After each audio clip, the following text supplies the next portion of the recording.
recycling some samples down to their observation zone as their human player turns them into specimens. 19434 Redstone.exe.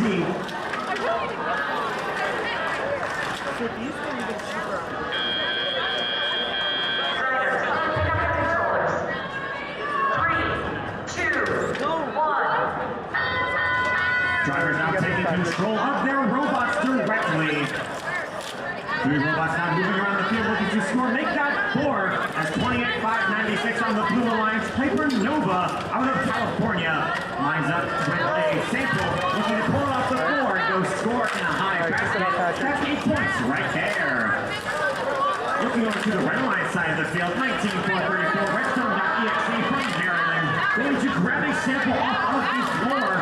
They've got it in their manipulator, taking it up to the high basket, and they drop it off for 8 points. Carolina 14706 Armada Fighters from Michigan going to retrieve a sample from the submersible zone, now taking it back to their observation zone, retrieving a specimen out of there and taking it to the high chamber. Not quite getting it to clip on though, but that's okay. They've got another minute to work it out.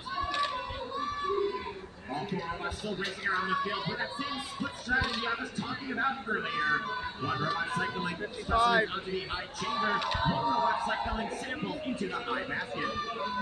Both are worth many, many points, and they allow you to keep out of your alliance partner's way, making it a very efficient means of scoring. 40 seconds to go. We are now approaching the end game, 202-100. Robots still looking to score those scoring elements at this time as the whistle has gone off. Red Alliance now cycling some last specimens up to the high chamber. One last one coming up from Armada. They line up that high chamber and score it for 10 points.